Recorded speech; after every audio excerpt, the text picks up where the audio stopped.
Ben Simmons. I have to say, I do love a bit of Ben Simmons, but as an Australian, as a Melburnian, as someone who has crossed paths with Ben Simmons before on the basketball courts of a high school, and we got absolutely smashed by him because, of course, we would. I do love me a bit of Ben, but he's copping a bit of flack at the moment. Ben Simmons is struggling. He doesn't have a jump shot, and he's getting exposed. He's had a couple years in the NBA now. He still hasn't improved his offense whatsoever. What's going on? We don't know. So coming up next, I'm talking to Jack Lynch, a very knowledgeable basketball commentator here in Australia, big Celtics fan, and an avid opponent of Ben Simmons. He doesn't like Ben. He's been against Ben. I mean, we all love Ben, but of course, if you go for the Celtics, you don't go for any Philly players. I mean, that's how it is. But I wanted to dig deep into what is going on with Ben. Can you ever repair a jump shot? What'll it take? Kevin Boyle, his coach in high school, says that it's all between the ears. Apparently it's not physical. Apparently the mechanics are okay. This coach, old mate Kevin, thinks that Ben can get to a 34% shot from the field. Maybe even from three. Time will tell if that actually happens or not, but the very fact that this is possible, I think that's worth digging into. So coming up next, me and Jack Lynch talk about Ben and the many angles of Ben. And I'll repeat again, I do love Ben Simmons. I love the play. I love the attitude. I love the persona. I love that he is the statistical greatest of all time Australian in the NBA. So before we jump into that other programming, I want to quickly go through the competitors for the greatest Australian basketballers of all time, how far Ben has come in his 4, maybe 5 years of NBA now, and how far he's got to go to really solidify himself at that level. As a hint, it's not much more needs to be done. He's already the statistical GOAT, right? But let's get to it. So we've got a couple players that I've singled out. They come to mind that had success at the NBA level. I don't count NBL players. So, for example, Andrew Gaze, the GOAT of the NBL, the Australian League, it doesn't cut the mustard here. He spent 2 years in the NBA, more or less, and didn't do much. Sharpshooter from the field, yes, but this is about the NBA. This is an Australian show talking about the greatest basketball league in the world, right? The Australian greatest of all time, in my eyes, should be performing in the greatest league of the world. So, number one is our other number one draft pick. Number one off the rank, I'm not saying is the GOAT. Is our other number one draft pick, 2005, went to the Bucks, Andrew Bogut. I like to call him the Bogut in honor of Lupin in Harry Potter 3. You know, that thing that is in the cabinet and it comes out and it turns into any form you want? That's Bogut. That's Bogut. That's Andrew Bogut. You put him anywhere. Well, maybe not put him anywhere, but put him somewhere and he does well, right? So he's a big center, number one draft pick for the Bucks. Had some productive seasons there, you know, a lot of double doubles. NBA champion with Golden State in 2015, right? It's a big thing for an Australian to win a championship. Andrew Bogut was pivotal in that team. Defensively, offensively, he was a bit of a dinosaur, but defensively, really held up that structure and could be included in one of the best defensive teams ever. Granted, he was with some other amazing players, but that was an early Golden State team. They didn't have Kevin Durant at that point. So, you've got him winning an NBA championship, All-NBA third team in 2010, NBA All-Defensive team, second team, I should say, 2015, All-Rookie first team 2006, and 2011, NBA blocks leader.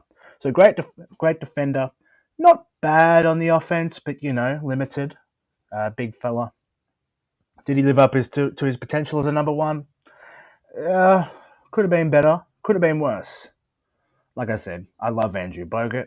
He's flown the flag for a long time. He's an angry man. So, Andrew, if you do happen to listen to this, great work, big fella. Love your work. Well done in the NBL recently, winning the MVP. Power to you, big dog. So we've got Andrew Bogut up there in the ranks. In my eyes, he'd be the second greatest Australian of all time. I like his work. Statistically, won a championship. Pretty good. Next up, we've got another big dinosaur, Luke Longley.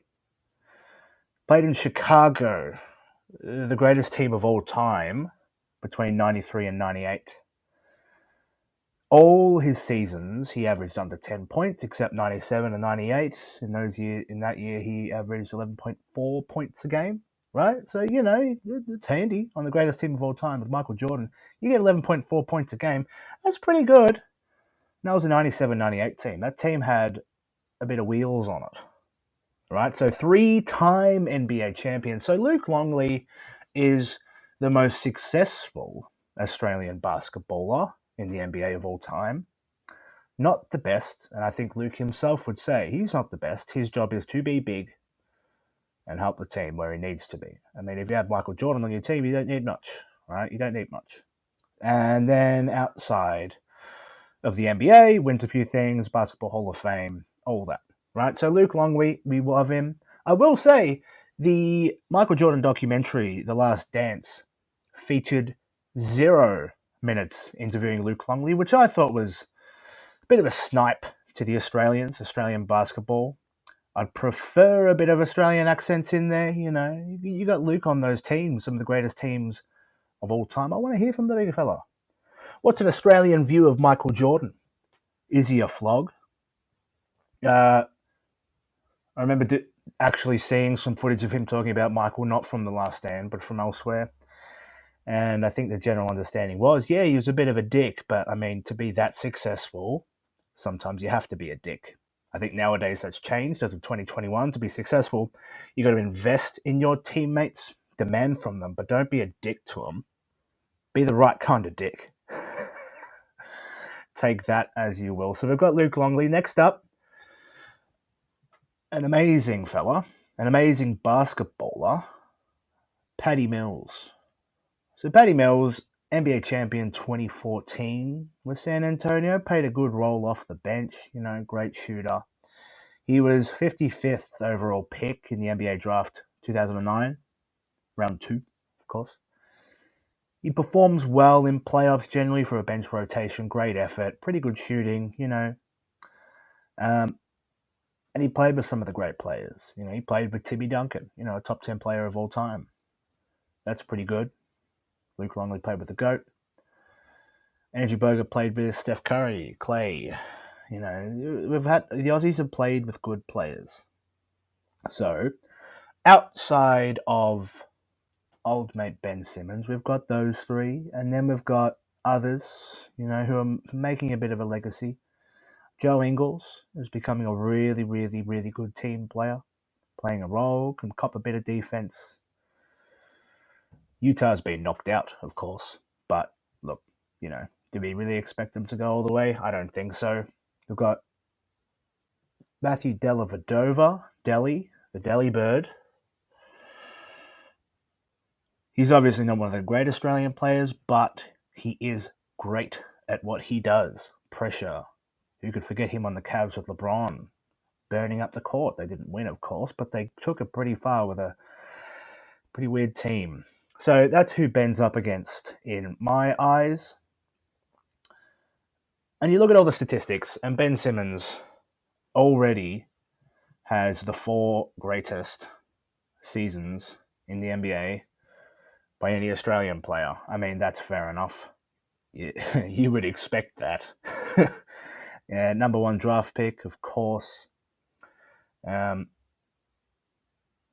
most points and assists of an Australian in all of his seasons on average. And second most rebounds ever out of all Australians. He's the best defensive Australian ever, right? He's an athlete. He's got a good handle. He's aggressive, good passing. And he's just huge for a point guard. Massive. The scouting reports when he got drafted said that he shoots mid-ranges and threes sometimes. And then the scouting footage does show that.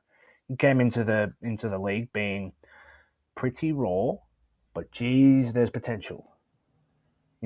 His shooting could improve considerably over time.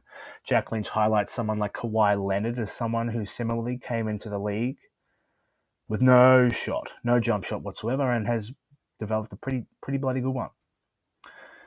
But alas, Ben Simmons has not developed as much as we hoped.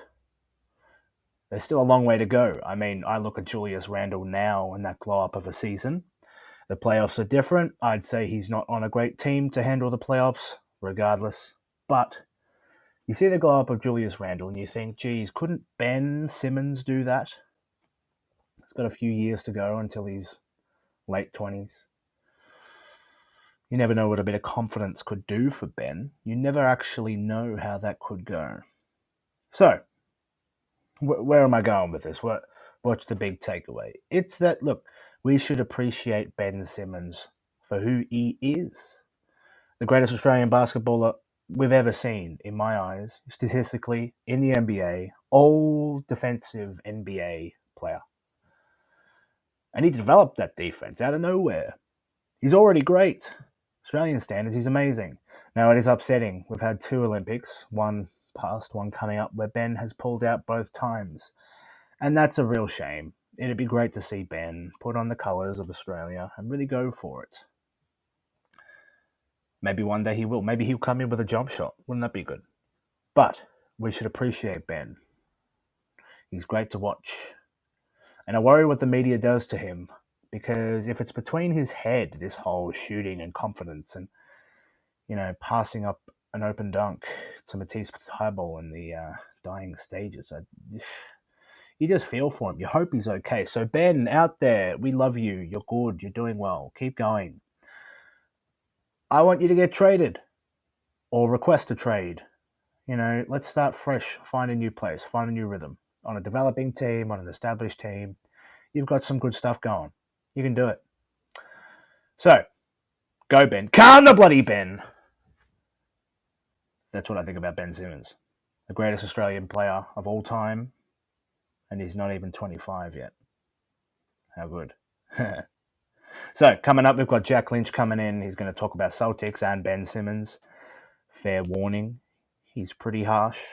But he's been saying it for a long time. He's allowed to be harsh if you've been saying it since the start. He definitely didn't buy stock in Ben.